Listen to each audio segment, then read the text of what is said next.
information. And just so you know, I'll be sending out a follow-up email probably at the beginning of next week. So hang tight for that, and I'll be sending out all of the panels for this week, follow-up emails next week.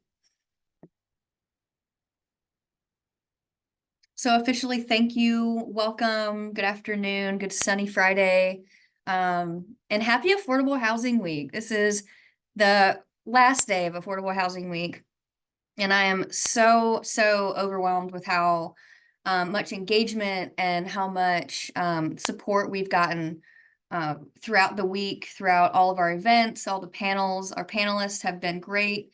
I'm excited to wrap up these panels with something that's really dear to me, something that I've experienced myself, and this topic today is very important to me personally, as all the topics, but I think this is a special one to end on. So really excited. We're going to call this one Opening Doors, Supporting Higher Education Through Affordable Housing. So we're going to be talking about the crucial intersection of affordable housing and higher education. And our esteemed panelists are very aware of this issue. They're all working on it, and we're really excited to hear what they have to say. This event is sponsored. It's sponsored by Multi-Service Center and Tacoma-Pierce County Habitat for Humanity. And I'd also like to extend a special thank you to our titled sponsor for the whole week of affordable housing, U.S. Bank. I would also like to start out with a land acknowledgement. So we gratefully honor and acknowledge that we rest on the traditional lands of the Puyallup people. The Puyallup people have lived on this land since the beginning of time. They are still here today. They live, work, raise their children, take care of their community, and continue to practice their traditional ways. We recognize that this land acknowledgement is one small step towards true allyship, and we commit to uplifting the voices, experiences, and histories of the Indigenous people of this land and beyond. We want to acknowledge the history of dispossession and forced removal, and reflect on the histories in a way that honor the memory of those dispossessed, and keep us committed to the cause of social justice for Indigenous populations. So again, I want to thank you guys for being here, engaging in these topics. So in case you're not sure how this is going to go, today's a panel style discussion. First, I'm going to briefly introduce the topic and myself and the panelists, and then we'll dive into about 15 minutes for each panelist to speak, tell us about what they're working on and that sort of thing. After each panelist has had their 15 or so minutes, we'll open it up for the whole room of discussion. If you've got questions, comments, or want to connect with the panelists and offer your services, don't forget about the chat. If you see something or hear something in this panel that sparks interest in you, or you have resources to offer to that panelist, use the chat, send your info along with the recording. It will be included with the chat. The chat will be included, so that everybody gets those connections going. And right before we dive into our discussion, let me briefly introduce myself and the consortium. So my name is Casey Twiggs. I'm the membership coordinator for the Tacoma-Pierce County Affordable Housing Consortium, and I'm thrilled to be your host. So we are a nonprofit membership-based agency. We provide public education and advocacy and support for the expansion of affordable housing throughout Pierce County. So one way that we do this is by educating the public for the need for more affordable housing, by hosting virtual discussions like this one, special meetings, and by collecting data to share with the public on the need for housing and local policy. We also advocate at the state and local levels for policies and funding that will support the creation of more affordable housing, and as well as bolster the work of our members. So our membership is based off of, has about 60 plus members, including affordable housing developers, financiers, construction companies, architects, consultants, and individuals, among others, all committed to advancing affordable housing within Pierce County. So we believe at the consortium that affordable housing is not only a matter of shelter, but also a critical factor in supporting individuals' education and economic aspirations. The statistics paint a stark picture when you look at it. So today's discussion focuses on the vital role of affordable housing in supporting college students, their education, attainment, and success. So access to safe and stable housing is fundamental for promoting educational equity and facilitating academic persistence and completion.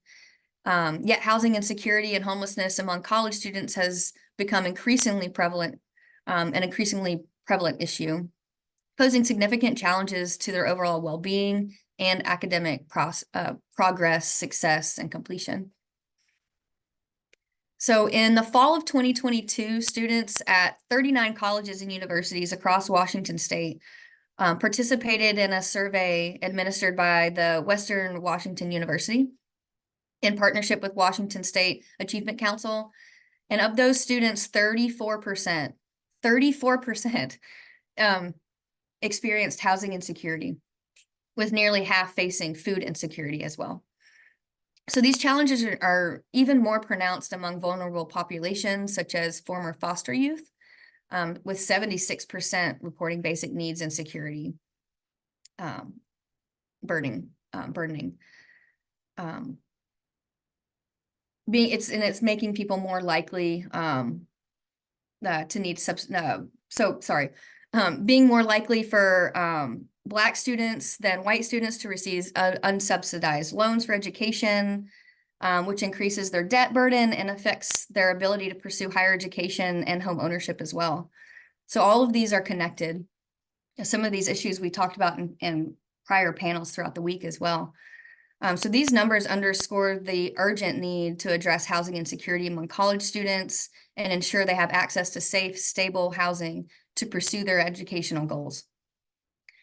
Today, we are privileged to have a great array of panelists, of experts who will provide valuable insight into the challenges faced by college students in accessing affordable housing and the initiatives that can help address these issues. Their expertise will help us guide us in exploring strategies to support higher education through affordable housing and promote equitable opportunities for all of our students.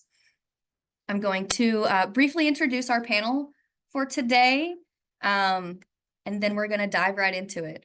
So we've got Samantha Dana, Associate VP for Institutional Effectiveness at Clover Park Technical College. We've got Tamyra Howser, Vice President of College Relations at Tacoma Community College, along with Kit Doe, Resource Navigator at Tacoma Community College as well. And we also have Joe Lawless, Chief Strategy Officer at the University of Washington, Tacoma, along with Roseann Martinez in the Office of Student Advocacy and Support at UW. We're thrilled to have you guys with us. And I think we're just going to dive right into our discussion. Samantha, you are up first, and I believe you do have slides, correct? I do. Okay, I'll stop sharing this. So now we're going to watch me painfully fumble for them. It's always fun. It's always an adventure. All right, are those showing? Like perfect. Looks great. Yep.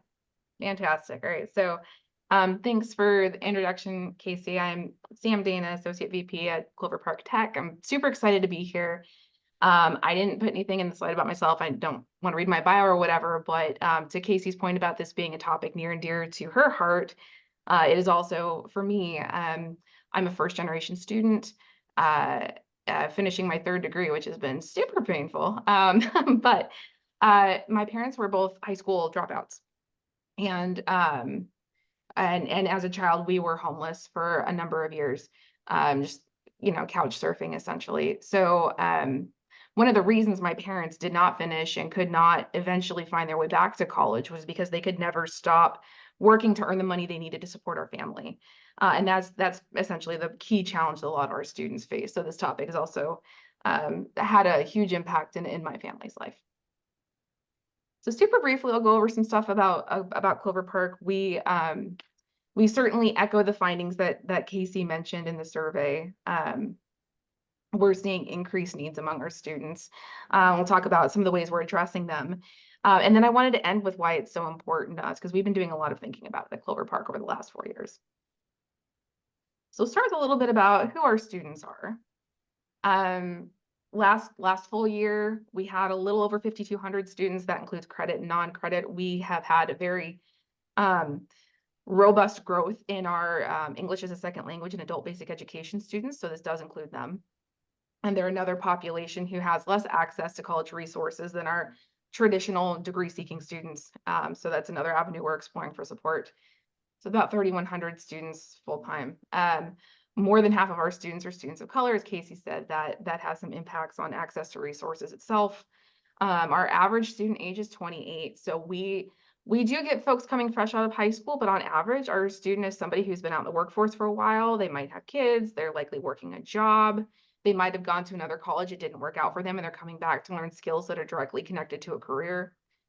37% of our students last year were identified in our system as low income, which is a decline. So pre-pandemic, Clover Park had the second highest share of our students being low income in the entire 34 community and technical colleges in Washington state, and that's declined for us since the pandemic. Same with our share of students who have dependents, which has dipped by more than half. And as we've done some thinking about it, the challenges that this kind of moment presents for folks to essentially put most or all of their lives on hold to attend college has just been too difficult for folks who are already not making ends meet. So we're seeing impacts in who's able to attend college at this point, because it's not about who wants to attend. Lots of folks want to attend, get a degree, get into a high-paying job, which is the core of what Clover Park does. But increasingly, they're just not able to make it work, particularly with childcare costs. So we did not participate in the survey Casey mentioned. They're relaunching that survey again this year, and we will participate this year. But the last time we asked our students directly just about basic needs insecurity was pre-pandemic. And like I said, that was back when we were almost the highest in the state for basic insecurity and had low-income students. And what we found was startling even to us. So we asked, it was just the very tail end of 2019, which was a great time to start anything. Of the students who responded to the survey at Clover Park, and we had a couple hundred respondents, 70% of them were housing insecure, and that was defined in that survey in the hashtag Real College Survey as a national survey for community colleges, which also allowed us to compare to other community colleges across the country. And how that was defined was students who either had trouble affording their housing, didn't have stable housing, or were homeless. It includes all three of those. So 70% of the students who responded to this survey did not have stable housing. They were either concerned they were gonna lose their housing, they had lost their housing, and they were either couch surfing or homeless. 24 were self-identified as legitimately homeless, like no permanent address, no permanent place to stay. And to Casey's point about how that intersects with food insecurity, we see our students usually, those are intertwined. If you don't have money for housing, you also usually don't have money for food or other basic needs. So more than half of the students who responded had trouble accessing food resources. And those questions are like, I have skipped one or more meals a week. I often go without. My grocery budget doesn't last until, as long as I need it to. And then all together, more than 3/4 of our students had either food insecurity and or housing insecurity. So when we're looking at the Clover Park student population, our folks are facing a lot of hurdles, and it's not just one. They don't have everything sorted out, but housing is a problem. It's all combined. So I'll talk a little bit about how we've been addressing it the last few years. So I've been at Clover Park since 2018. And since that time, we have been more responsive, more aware of acting more on our students who have these basic needs issues. So we've been over a number of years building the ways we're working to address this, including incorporating feedback from students. So if this doesn't work, we're going to try something else. So in terms of direct support, cash, vouchers, checks, one of the great benefits that Clover Park has access to is that we have a childcare center on campus. It is also a practicum site for our early childhood degree students. So like there's, it's all the wins, all the yeses. But we provide childcare at a discounted rate for infants, which is rarer, through preschool level on campus that students can access at a discounted rate. In 2019, we got a federal childcare access means parents in school grant, which is just for institutions of education to subsidize their college students' childcare tuition fees to help them stay in school and afford childcare. So between our lowest income folks who get DSHS vouchers to pay for most or all of their childcare, and our student government kicking in to pay the rest, we're able to fully or almost fully fund a large, pretty much all of our low income students who need and can access childcare, because sometimes it's subject to spot availability, which has been an issue, and hours availability. As we've expanded our evening offerings, we haven't been able to expand our evening childcare coverage, so that's been a tension point. But we're able to help students a lot with childcare. It's on campus, and we're able to subsidize most or all of it. In terms of housing, we have two primary pools of funding directly to help students pay their rent or mortgage bills. Our foundation has had an emergency assistance program since 2017 that awards directly to landlords for students who are behind on their rent bills. And the State Board for Community and Technical Colleges in Washington has also been increasingly aware of and advocating for legislative funds to help us address these issues. So we have had for the past 3 or 4 years a grant of $100,000 a year from the State Board, which allows us to subsidize or offset housing costs for our students on an emergency basis. So between those two sources, in just the first 3 months of this year alone, we gave away, in emergency rent subsidies, more than $66,000 between those two sources. And there's a deep need. That is not all of the need. Between those two emergency sources, we also provide funding for utilities and other non-housing emergencies, because like I said, when you don't have cash, you don't have cash for anything, including, broken car, missed water bill, any of those things. So those are some of the direct payment ways we're trying to address the issue. In terms of non-cash solutions, again, through support from the State Board, we have a dedicated community resource manager who helps our students who are low income navigate all of these struggles, because if you can get one duck in a row and all the other ducks catch on fire, you're still not going to be able to stay in school. So navigating all the resources a student might need and doing that case management style kind of follow up with them to make sure that they're getting what they need to be able to stay in school is important. In terms of housing partners, we do not have contracts or deals with anybody. So when folks do not have a place to stay, it's not that they can't afford it, that they don't have one. We refer off campus to that, either 211, local shelters, other places. Food insecurity, like I said, it's also a big deal for us. So we have a student-run food pantry on campus that students are able to access once a month. And we also host the Nourish Mobile Food Bank once a week, and that's for students and community members. But so between those two, we're trying to hit food needs. And then in terms of getting student ducks in a row, because it can be overwhelming trying to balance everything and then adding school on top of that. Since 2018, we have been a host for the United Way of Pierce County Center for Strong Families, which provides to students free of charge a certified financial counselor that can help them look at the bigger picture and figure out how they're going to get to where they're okay and stable. One of our special focuses here, so about 8% of our students are veterans, because we're close to the base. And our dedicated resource manager is also a veteran. He has really deep ties into resources for that community. So we were able to support those students with housing and other resources. But in addition to the $66,000 that we've done out of our emergency pools, we've been able to source an additional $35,000 for veteran students through pools of emergency resources that veterans have access to. So that's been a special area of focus for us, because our community resource manager is a veteran and has worked in veteran nonprofits for most of his career.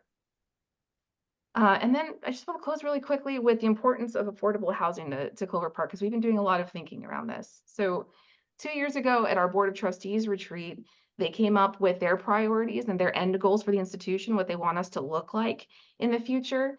And they came up with this global priority that we exist to equitably prepared, increasingly diverse community with credentials, knowledge, skills that enable graduates to afford to thrive in Pierce County. So our trustees highlighted 2 years ago that it was a priority for them that the college be preparing people to earn a salary that enables them to live here. So not only from the grassroots have our folks who are on the front lines working with students been like, hey, I'm seeing an increase in students without secure housing, without money for food, but our trustees who are plugged into the community have also from the top down said, we need to make sure that the folks, because almost 80% of our students are Pierce County residents, we need to make sure that the students who are coming here are learning skills that put them in careers that will allow them to afford to remain in Pierce County if they want to.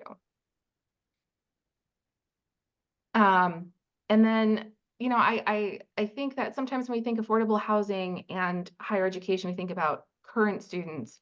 And for that, for us, it's that plus. So it's important for students who are considering Clover Park. I've gotten a number of phone calls from students who are considering Clover Park and asking what housing resources we have. Like they want to move here from a more rural area of Washington State, and they're like, do you guys have anything where I'm not sure I can afford to live near Clover Park while I attend there because I'm coming from Grays Harbor or, you know, out east. So making sure that we're able to make some kind of commitment to students that they'll be able to afford to live here while they go here if they're not from here. Otherwise, we have folks commuting from up to an hour, hour and a half away for college, and that's not sustainable either. Important for students who are attending Clover Park, one of the things that we monitor is persistence and completion of students who receive emergency assistance from us. And they have higher completion rates than the college average. So these are our lowest income students who get the support they need when they need it. And they go on to complete their degrees and certificates from the college at a higher rate than our average college student does. So we know the impact of it getting them stable has on their completion. And then the other thing that's important to consider, you know, higher education is a major employer in Pierce County. And the affordability or not of housing in Pierce County has an impact on us as an employer, right? So when we're recruiting new employees, when folks are considering taking an offer from us, when folks are considering if they're staying here, the availability or lack of availability of affordable housing is also an employee issue for us. And I want to make sure that gets surfaced because sometimes it's tricky to talk about, but it's real. So anyway, last slide. We do this because we believe in our students. We believe in the education we provide. And we want to make sure that everyone can access it without having to worry about where they're going to sleep at night or if they can even live here to get the training that they need to go wherever they want to go next. So we do it because we believe in it. And we're here and on this panel with these folks to talk about solutions to make it better for everybody. Thanks. Thank you so much, Samantha. That was great. And, you know, and one thing that I had somebody explain this to me and put it in these words recently where, and it makes sense. Higher education, college students, they're their own demographic. I mean, you know, they're their own group, demographic and group, and it's troubling. It's troubling to finance going to college, especially in this day. And it's even more troubling that it's just getting worse and worse and worse. It's getting harder and harder and harder to access this education. And then the world doesn't stop and you can't get, you know, you're either overqualified or underqualified for everything. And so higher education is almost a must for a lot of people trying to do certain types of work and that sort of thing. I mean, it's a barrier for employment. It's a barrier for certain positions for people. So absolutely, that's why but we're fortunate in the community and technical college sector that we're able to remain relatively affordable as a sector. You know, and relatively affordable when you have $0 in your bank account. It's still unaffordable, but we're able to remain relatively affordable. So we talk about the cost of attending, including our toolkits, which for technical programs, you know, if you have to go buy a $7,000 set of wrenches, which is not a hypothetical, some of our programs do have very expensive toolkits. You know, if tuition and fees doesn't cost that much, but the tools you need for the program cost more than the whole program, still a problem. Yep. We also talk in terms of opportunity costs. We have a couple of programs, primarily nursing, where students are requested to either reduce the number of hours they work or to not work during the program because they have to be here full time for the learning and they have to make time for a clinical placement, and we give the clinicals that we get, right? So we can't sometimes control if it's nights, it's weekends, it's half an hour away. So we talk about what it dollars wise costs to come here, and then what you have to put on hold or not do in order to come here, and both of those costs can be overwhelming. Yeah, absolutely.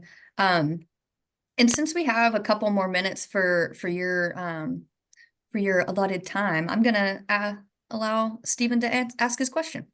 Go ahead, Stephen. Thank you very much, Casey.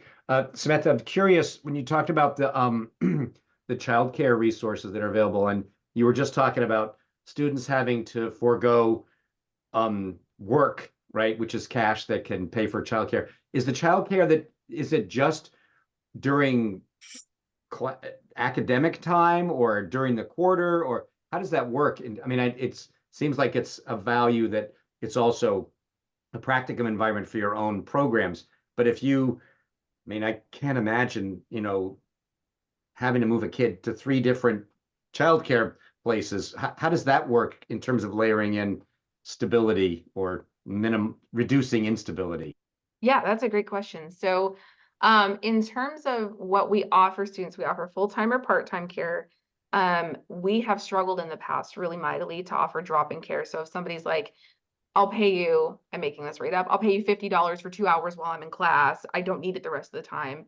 We really struggled because the usage has ebbed and flowed. So in terms of fiscal sustainability, it hasn't been sustainable for us to offer it, because then you hire an instructor for 2 extra hours and you hope the student needs it that day and they're not like, class isn't canceled that day. So that's been difficult, but care is open 6 a.m. to 5 p.m. and the students can choose half day or whole day. It is open all year, so it's not tied to the academic calendar. If they need it between quarters for something else, they're absolutely welcome to keep using it. But like I said, we've been prioritizing, in terms of thinking like for low-income folks who are working, who need to keep working, how we can offer our programs differently. We've just started offering our first weekend program in recent times. We did previously, but we just started offering welding on the weekends, and we've expanded our evening offerings, including our new LPN to RN bridge, which is designed for folks who are already nurses who just want to be RN level nurses. We haven't been able to expand childcare into those areas yet. So it's kind of chicken and eggy, right? Build the programs and then see if people need childcare during them, offer the childcare, and then hope the people in the so meeting that need has been pretty tricky for us. But otherwise, care is open almost 12 hours a day, in between quarters, so students don't have to plan for something else that they need to work between classes. Fantastic. Yeah, that's a great feature. I mean, I guess my question for the daycare too, follow up with that is that specifically it's all run and owned and everything employed by the school, or is it kind of like a third party situation for the daycare?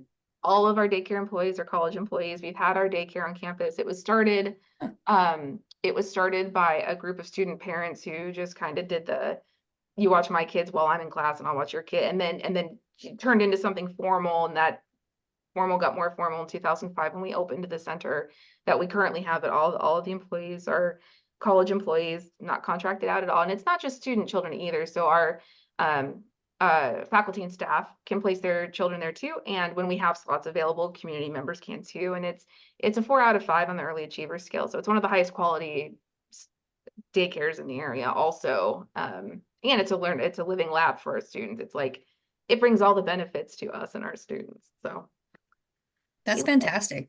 Yeah. We love that. Mm-hmm. Fantastic. Thank you so much, Samantha. We will move to our next set of panelists. And then if you've got questions for Samantha, we will still have time for more questions in just a few minutes. All right. We are going to move to our next set of panelists. So they're both with Tacoma Community College. So Tamyra Howser, the Vice President of College Relations, and Kit Doe, Resource Navigator. Really excited to have you guys on. And did you guys have slides? I can't remember. You do have slides. Okay, great. Yes. Yep, Go you are ahead and share welcome to that. share those whenever you're I'll ready. go ahead and share. Okay, everybody can see that? Okay. Welcome, everyone. Hi, I'm Tamyra Howser, and we're going to talk a little bit about how we support affordable housing needs for our students. So joining me today is Kit Doe, and I'll have him introduce himself in just 2 seconds here. Just a little bit about us. I joined TCC in 2015. I am a first-gen immigrant community college student as well. I oversee marketing, communications, government, and community relations. Kit, would you like to introduce yourself, please? Yeah, Kit, I'm the resource navigator here. I've been here since 2022. I am a first-generation student as well as an immigrant first generation. I manage the housing referrals to some subsidized housing within the area. as well as emergency hardship grants to help serve the students to retain them. Great, thank you. I'll talk a little bit about us. We call ourselves the Communities College. A little bit about us. We've been around since 1965. So next year is our 60th anniversary. We enroll about 10,000 students each year. We offer 60 associate degrees, 4 bachelor's, 24 professional certificates. 60% of our students are full-time, 41% are part-time. You can see many of our students are academic program seeking, so they transfer to a university or a college. 30% are seeking a workforce degree or certificate. The average age of our students is 26, I believe, and a little bit that we have 51% students of color as well. And, oh, I'm sorry, 47% are over the age of 24 for our students, and then 42% receive basic need as well. So I'm going to go into a little bit about the HOPE survey results that Sam had discussed. We also participated in the Real HOPE survey back in 2019. We found some similar results as well. We don't expect that these results really have changed a lot since then. So just a little bit of a glimpse here. 63% of our students, which I believe we had about 600 who did submit, who participated in our survey. 63% said they are facing housing insecurity. 23% said they are homeless, and this is out of 600 students who participated. 12% said they used housing benefits. 72% said they have food or housing insecurity or who are homeless. And then just a little bit of a, just kind of the reality we are living in today. The 2024 average rent as of now is $1,608. And then the cost of living in Tacoma is considered 22% higher than national average. So our students are facing real challenges here. This is some of the things that we offer. We try for our students. We really try and offer kind of a wraparound service for our students. We know that life is not just about, taking exams and paying for tuition. It's about life resources and the things they need to continue to stay in school. We have a food pantry that is open weekly. Some of the numbers that we provided here is that in the year in 22-23, we supported nearly 2,400 students with food security. And then we have donated nearly 25,000 pounds of food since 2021. So the Early Learning Center of Childcare, that's our childcare service. And similar to what Sam says as well, we open it primarily to students.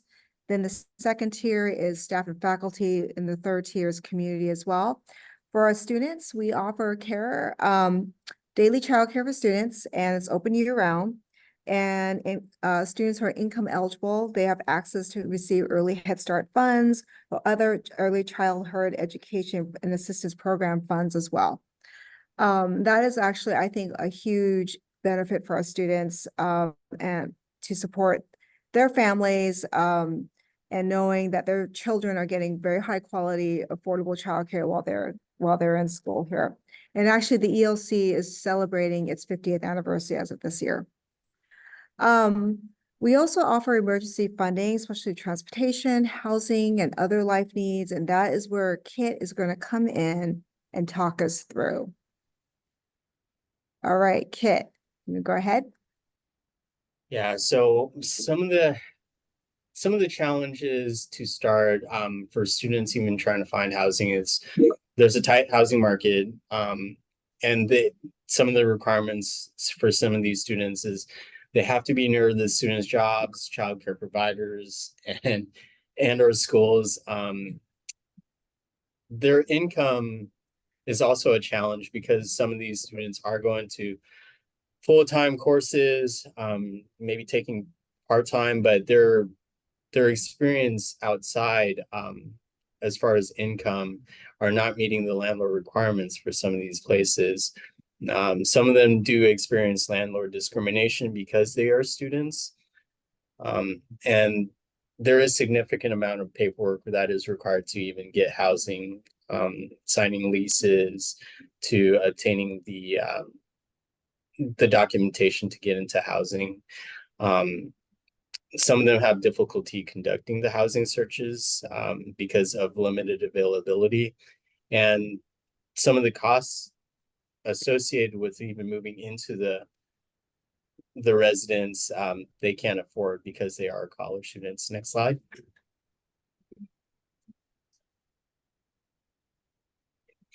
So we partnership with the Washington State Board. They've actually given us a couple of grants, all totaling about $200,000 for the fiscal year, and we are on track to spending it all this year, as well as the previous years. We spent it all. One of the grants is supporting students experiencing homelessness, which gives us the ability to fund their moving costs, to prevent evictions, to provide some of these students with gas vouchers, to emergency housing, such as hotel vouchers for students that are living outside in their cars and vehicles, fleeing domestic violence. And the other grant is the Student Emergency Assistance Grant. That's more of a general grant, but they do provide access to rent that's either behind or is going to be behind for the months ahead. And it is a one-time assist for the school year. There is also utility, childcare, and auto repairs that grants covered. I also partnership with the Away Home Washington, and it's more youth diversion funds, 18 to 24 years old, for youth that are experiencing homelessness, couch surfing, and it's a housing first model, which means that if they're experiencing homelessness and they do have a person, friend, family member that's willing to house them for a couple months, then we can offer their rent to pay the person to house them for that amount of time. There's also moving costs associated with that that they can access. And then I've helped a student out where it was on an ongoing basis for subsidized rent for 6 or 7 months ahead of time. Next slide. For the housing, we partnership with the Cozumel Market, Cozumel Dome, Highland Flats, and Cross Point Apartments that are property based. They're subsidized by Tacoma Housing Authority. The rent range is from $571 to about $931 for the students to afford, and it's based on the area median income, which is 30 to 50% in this area. And that means that their income limits are around $1,200 to about $3,200, and that's financial aid included. We also do shared housing services referrals, and these are just local landlords that offer a place in their residence for the general population. They do have to clear a background check. There's a questionnaire that they answer to best match them up with the landlords that have the rentals, and the rent range is $500 to $1,000. There's also warm handoffs to transitional housing units for Sabala House, which is a single woman transitional housing. Let me see here, New Phoebe House, which is for women with children that have previous drugs, substance abuse issues. House of Matthew for single men, that is more permanent and supportive, and New Hope Center, which is for youth within the Gig Harbor area that have been experiencing homelessness, and it's a 3-month stay. Next slide.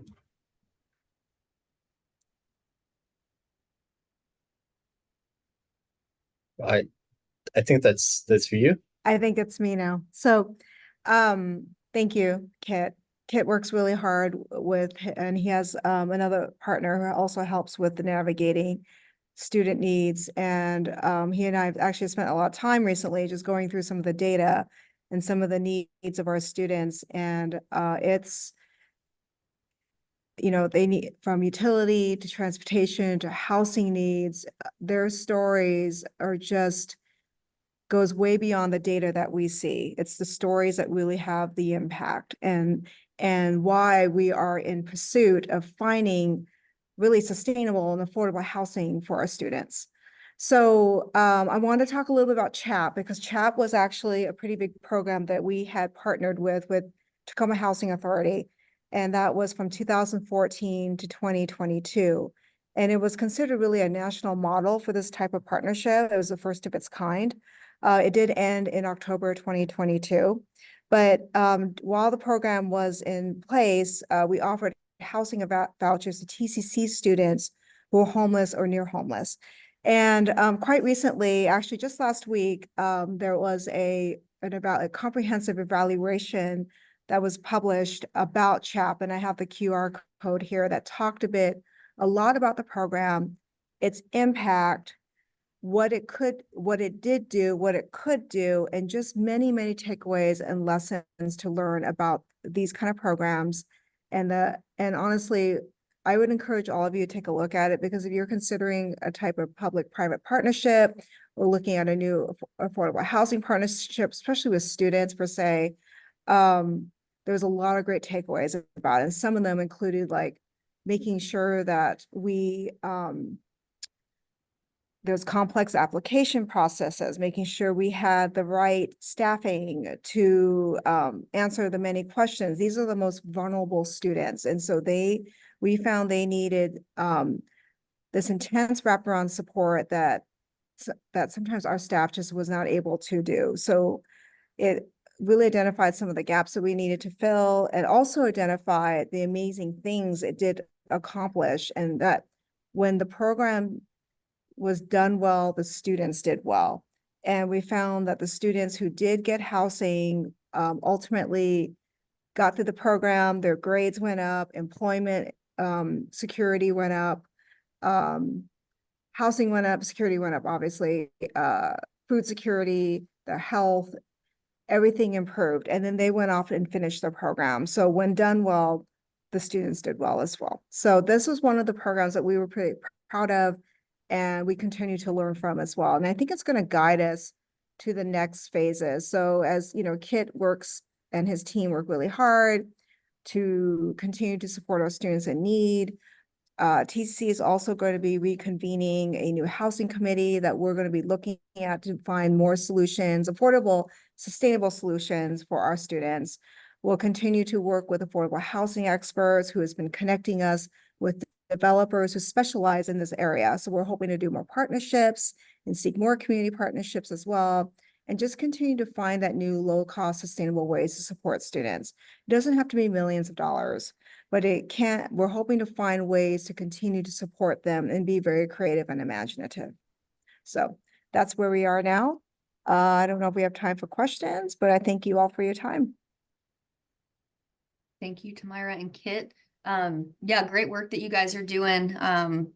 Really fantastic. Really love that chat program too. THA is all over it. And we do have time for just a quick question. Oh, it looks like Kit answered the question in the chat, but I'll read it to everybody for the recording purposes as well. So Stephen asked, does the fact that THA's rent support at cause, that it's property-based, get around what he thought was a prohibition of students using housing choice vouchers, or did he have that wrong? And Kit said that property-based vouchers are contracted directly to the units that are provided by the housing complex. HCV vouchers are not directly tied to the units and can carry once the student leaves that unit. Thank you, Kit, for that distinction. Do you want to say anything else to that effect, Kit, or? I don't know if that answered the question. So if that doesn't, let me know. Yeah, Yeah, how it do you feel does. about that? Yeah, thank you.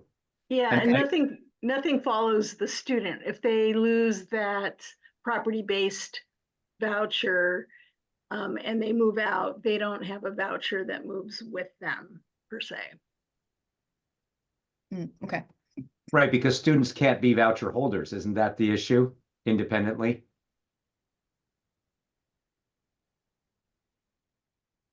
So before the chat program did offer property based as well as the housing choice vouchers. And that was the thing was Tacoma Housing sunsetted the program because they did offer the two, and that in their minds, if you're a student, you got priority to receive a housing choice voucher and skip basically the 8-year wait list or whatnot. And then that actually, we had students that had that and then moved out with the vouchers. So now it was discontinued for the CHAP, and they're just working as far as the property-based referrals. So that kind of eliminated that I wouldn't say the war ground, but that's how students were prioritized to get a moving to work voucher, and then they moved out with that. And the Tacoma Housing thought that was really unfair to kind of cut in front of the line. So. And now what were once, and Kit, you can correct me if I'm wrong, which at one time the property-based vouchers at COES and the ones that you had primarily at Cross Point, we were able to prioritize students. Now students are in direct competition with the general public for those vouchers, for those property-based subsidies. Correct. It is open to the public.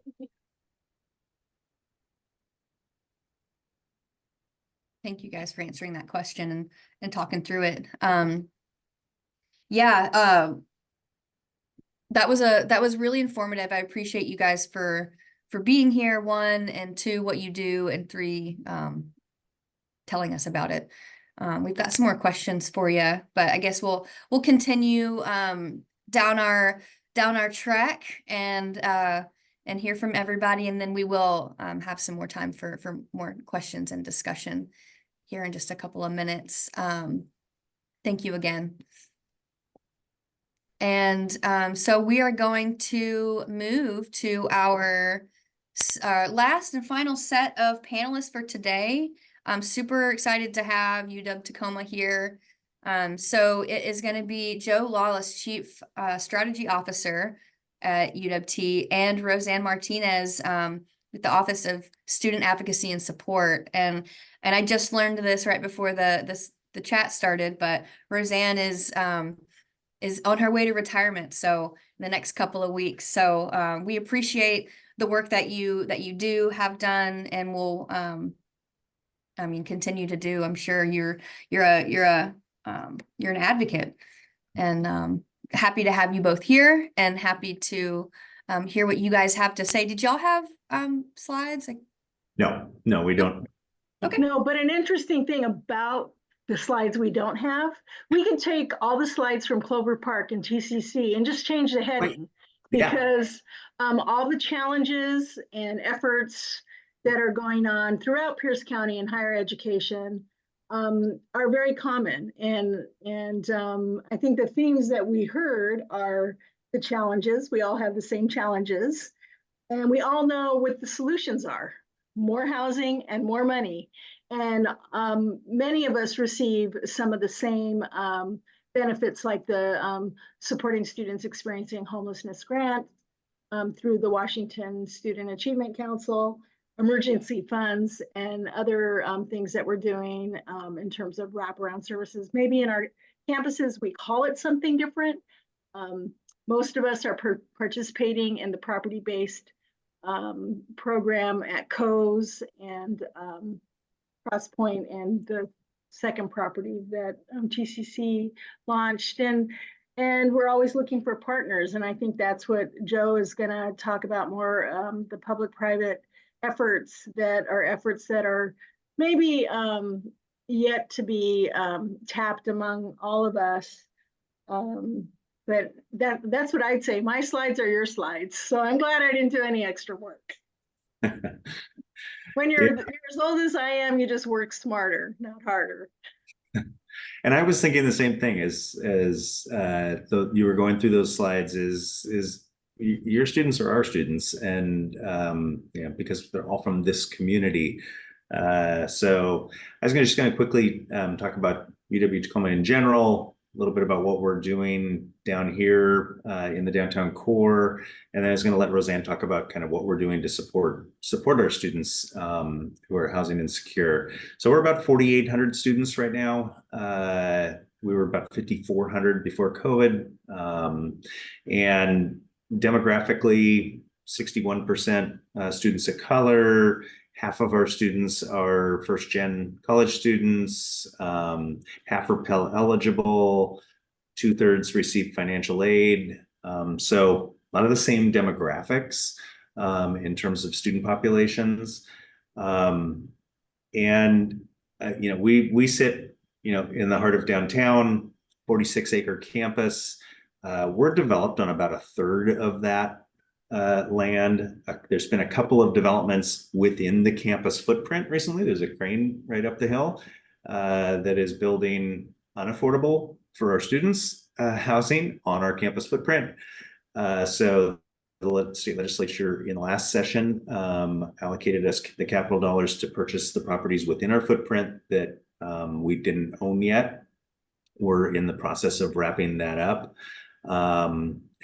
Casey sees the crane out her window. It's right there. It's Yeah. right there. And that building is cutting off the Cascades for me. Yeah, right. But we're going into master campus planning right now. We will in the next month or so kick off a new master campus plan, look at how this campus will develop up the hill. Being very, very thoughtful about how, number one, how we don't wait to just grow slowly up the hill, because by the time we hit Tacoma Avenue, I won't be here. Many of us won't, because that will take a long time, but that we look at developing Tacoma Avenue as well, and then meeting in the middle, how we're going to do that, how we'll be thoughtful about that, how Pacific Avenue is our front door, that Tacoma Avenue is not our back door, that it is a second front door that's welcoming to our community from all sides. And included in that is housing and dining. I've been at UW-Tacoma for 17 years. The number one question that I get asked is, when are you guys building more student housing? So our current inventory of student housing, we have 4,800 students. We have about 300 beds in Court 17, which is the apartment building right across the street from our student YMCA. And those are apartments. They were built as private apartments. They don't necessarily work the greatest as student housing. So actually yesterday afternoon at the Board of Regents meeting for the University of Washington, they approved us moving forward with a project similar to what UW-Bothell did, which was building 1,000 beds in a P3 partnership for students on the Bothell campus. So we will now begin the process of moving forward of an RFQ for P3 partners to build 1,000 beds on our campus, and with the right inventory, that's not just apartments with kitchens and washers and dryers, but much more flexible inventory that gives a spectrum of options for students, which will by definition make them more affordable. We need it for the same reason that Sam mentioned, that a student coming from Walla Walla who wants to come to UW-Tacoma right now really can't, especially if it's an 18-year-old kid who doesn't know how to cook for themselves, would be coming into a food desert. Downtown Tacoma is a relative food desert, and access to food is challenging. So we'll be building dining services as well. So it's both housing and dining, so that we can be accessible to a broader range of students outside of a driving radius commute to campus, but also be more affordable for our existing students and have more options for students to be able to attend UW-Tacoma.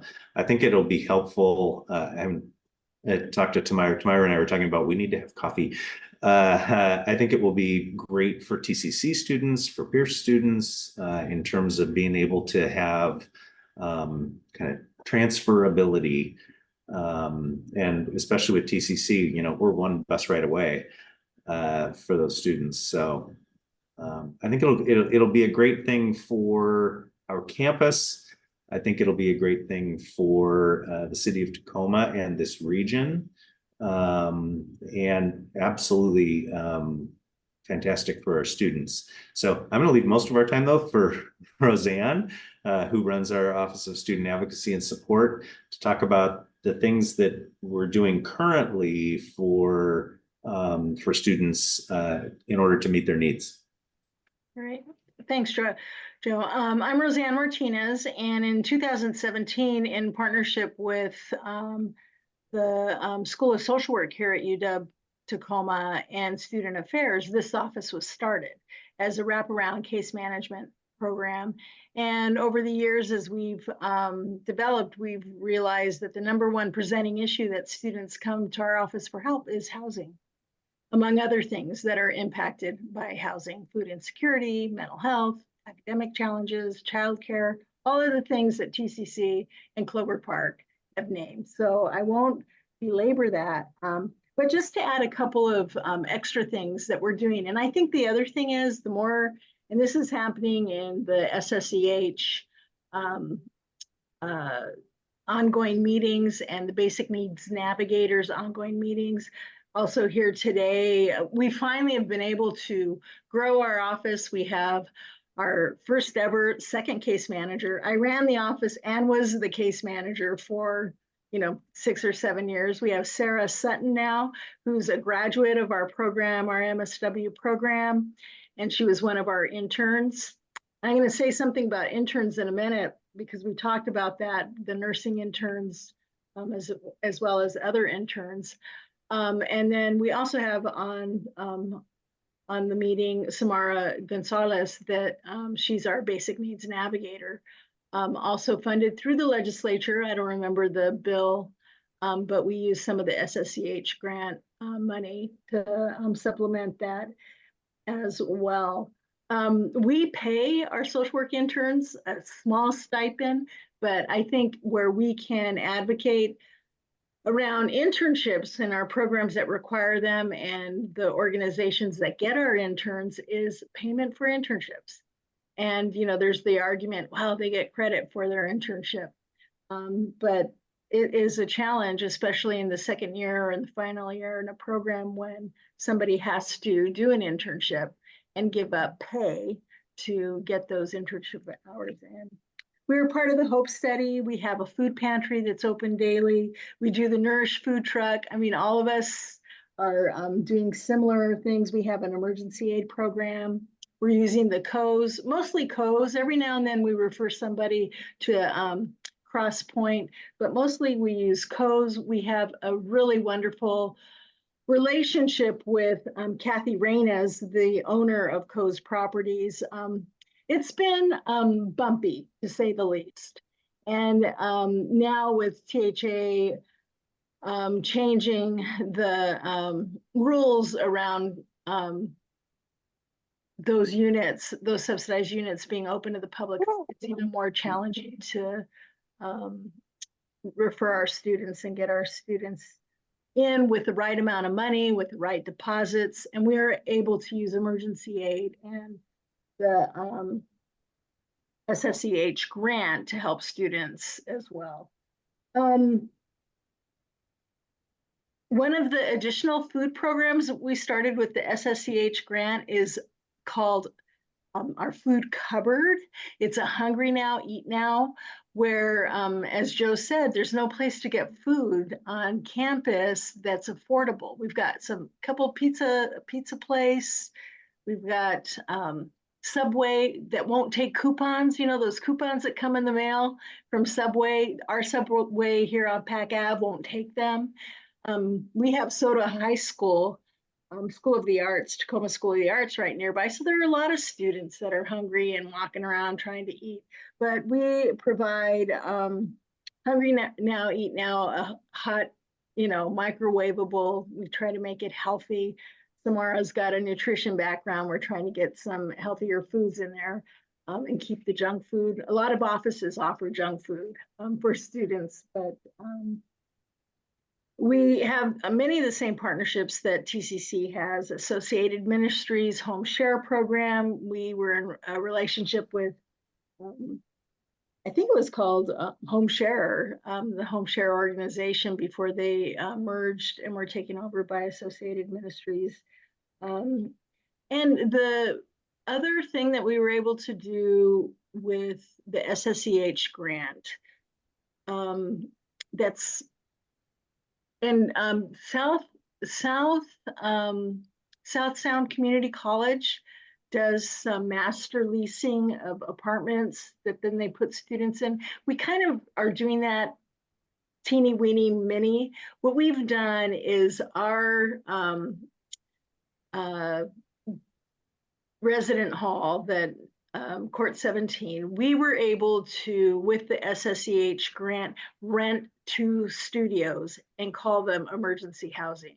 So our office can place a student that's in an emergency situation in one of those studios immediately. And the only requirement we have of the student is that they work with us with case management services and are working on a permanent plan. And there's not a time limit. So we've had students in there for a weekend, and we've had students in there for 3 months. So, and that's the beauty of being individualistic. Every situation is different. And when we put these guidelines or policies in place, our students don't always fit that. So it's really been, the SSEH grant is beautiful because we can decide on our own what that is. I'm going to leave it there and just conclude with affirming that we all know what the challenges are and we all know what the needs are. We need more money, we need affordable housing, we need more housing, and we need wraparound case management services in all our institutions. And I'll put a plug in for the Higher Education Case Managers Association, the national organization that those of us that are running wraparound programs, whether they're social work focused, which ours is and will remain a social work training center, so to speak. Having every campus needs wraparound case management services because we know housing is just the tip of the iceberg. And under that are all the other challenges, child care, food, mental health services and supports.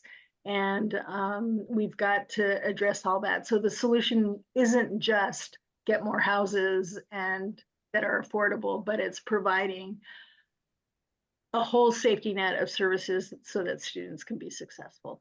And I'll end there and leave the rest of the time for questions and engagement with one another. Thank you so much, Roseann and Joe. You guys are doing great work as well. I mean, as you've all said, it's all overlapping. You guys are all experiencing and seeing from your students the same kinds of things. And like you said, we know what the issues are, we know what the pain points are, we know what some of the barriers are, and we know what we need. So looking for further partnerships, more funding. Everybody's in the same, and I love what you just said about you know, the wraparound services. It's not just housing, it's not just for these students, it's not just housing, and it's not just food either. It's so many other services that individuals, whether you're a student or not, need them. And especially our higher education students who are seeking to better their lives and their education and running into all of these barriers. It's unfortunate, but I'm glad that everybody is in the same trajectory of trying to solve these issues.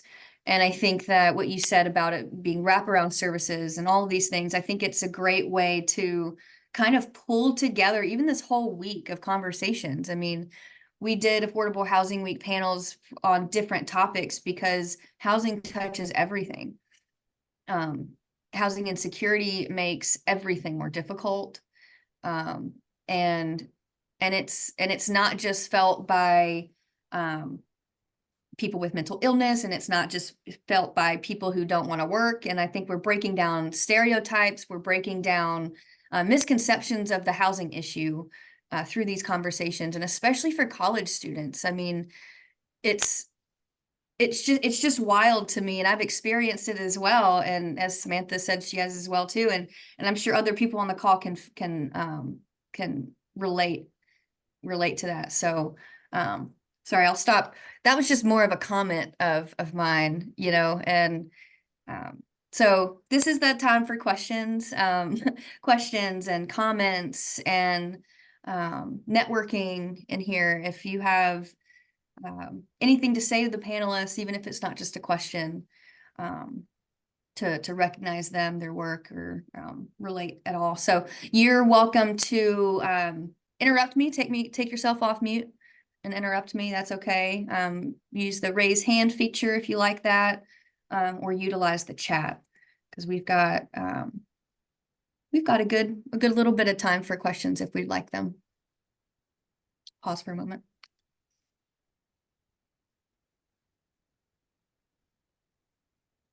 I'll just pop in while people are formulating. One thing I didn't hit, but I feel like I should have, given that the rest of the panel was my Tacoma colleagues. No city provides the majority of our students, but